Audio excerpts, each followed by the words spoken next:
नमस्कार, मैं हूं अंजलि और आप देख रहे हैं सत्य दर्शन न्यूज।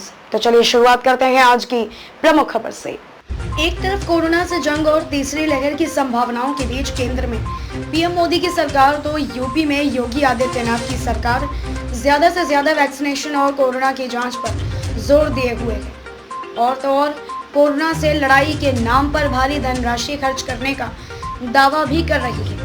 तो वहीं पीएम मोदी के संसदीय क्षेत्र वाराणसी में चिराग तले अंधेरा जैसे हालात पैदा हो गए हैं, क्योंकि वाराणसी के आईएमएस बीएचयू में लगे कोरोना जांच की 2 आरटीपीसीआर मशीनें सिर्फ बीएचयू अस्पताल में ही भर्ती मरीजों की जांच कर रही है और वाराणसी सहित बाकी के 8 जनपदों के मरीजों की जांच को बंद कर दिया गया है। इसके पीछे वजह पिछले 2 वित्तीय वर्ष के बकाया धनराशि 55 करोड़ के भुगतान का न होना बताया गया है।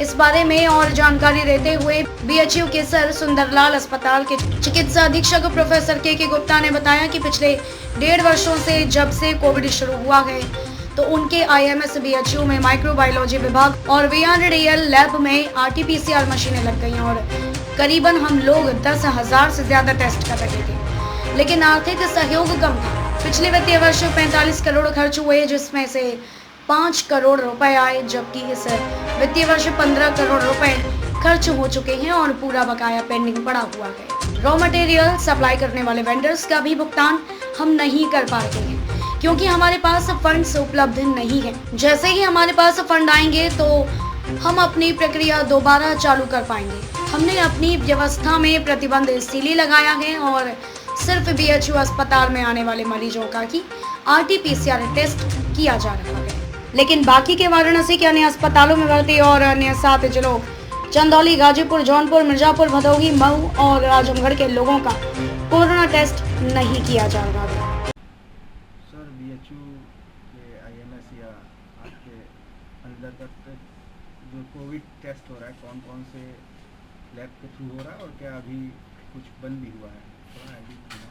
देखिए, पिछले विगत 2 वर्षों से 1.5 वर्ष से जब तक हम लोगों का ये कोविड शुरू हुआ, हमारे यहाँ माइक्रोबायोलॉजी विभाग ने वीडीआरएल लैब में भी सारी आरटीपीसीआर मशीनें लग गई और तकरीबन हम लोग जो है पर डे 10,000 से ज़्यादा जो है टेस्ट कर रहे थे। फाइनेंशियल सपोर्ट हम लोग के पास मीगर थी। पिछले फाइनेंशियल ईयर में हम लोग का तकरीबन 45 करोड़ रुपए खर्च हुआ, जिसमें कि गवर्नमेंट की ओर से 5 करोड़ रुपए आए। इस फाइनेंशियल ईयर में अब तक हम लोग की सूचना के अनुसार 15 करोड़ रुपए खर्च हो चुके हैं। पेमेंट बैलेंस पेंडिंग पड़ा हुआ है और वेंडर्स जिन्होंने हमें रॉ मटेरियल सप्लाई किया उनका हम पेमेंट नहीं कर पा रहे हैं और क्योंकि फ़ंड्स हमारे पास उपलब्ध नहीं है। तो जैसे ही हमारे पास फंड्स आएंगे हम ये अपनी प्रक्रिया दोबारा चालू कर पाएंगे। अभी हम लोगों ने अपनी व्यवस्था में कुछ रिस्ट्रिक्शन इसलिए लगा दिए हैं कि जो अस्पताल में मरीज आ रहे हैं उनका तो हम आरटीपीसीआर कर पा रहे हैं, लेकिन बाकी ज़िलों से जो हमारे पास सैंपल आते हैं उनको हम लोगों ने रिस्ट्रिक्ट करना शुरू कर दिया है, ताकि क्योंकि वहाँ से फंड नहीं आ रहा है। और ये जो भी हमारे पास 6 डिस्ट्रिक्ट्स हैं जिनका कि सैंपल्स हमारे यहाँ हज़ारों की तादाद में आते हैं, उसको रिस्ट्रिक्ट कर दिया, क्योंकि ये तो स्टेट पॉलिसी के तहत हम लोगों को फ़ंड करना चाहिए, लेकिन हम लोग के पास फंड्स नहीं आए तो हम लोगों को लाचार होकर के ये रिस्ट्रिक्शंस लगाने पड़ गए। सर, तो अभी 2 लैब में से कौन सा फंक्शनल है और कौन सा बंद है? देखिए, दोनों ही लैब में रिस्ट्रिक्टेड एक्टिविटी चल रही है, एमआरयू में भी और वीडीआरएल में भी। रोजाना पहले सर कोविड पीरियड में कितने हो जाते रहे टेस्ट? और मैंने पहले भी बताया कि 12,000 से भी ज़्यादा हम लोग के टेस्ट पर डे होते थे, अब वो कम होते जा रहे हैं।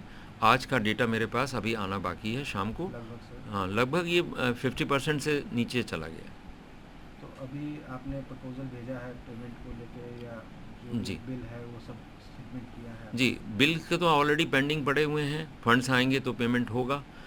चूँकि हम लोग बार बार सरकार को लिख रहे हैं, जो भी संभावित हमारी एजेंसियां हैं उनको लिखा जा रहा है और कहीं से अभी तक हम लोगों को ये एश्योरेंस नहीं आया कि ये पैसा आ जाएगा। एक बात।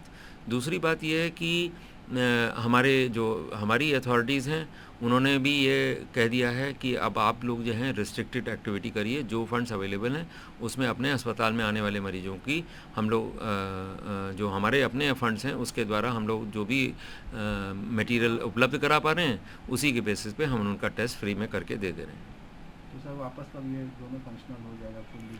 ये तो तभी हम लोग कह पाएंगे जब हमारे पास फंड्स आएंगे और हम बैलेंस ऑफ द पेमेंट कर पाएंगे। खबरों में अब तक के लिए बस इतना ही। मिलते हैं फिर ऐसे ही किसी बड़ी खबर के साथ। तब तक के लिए नमस्कार और देखते रहिए सत्य दर्शन न्यूज। अगर आपको हमारी वीडियो पसंद आई हो तो लाइक कमेंट पर शेयर करें और ऐसे ही वीडियोस को देखने के लिए हमारे चैनल को सब्सक्राइब कर बेल आइकन प्रेस करें।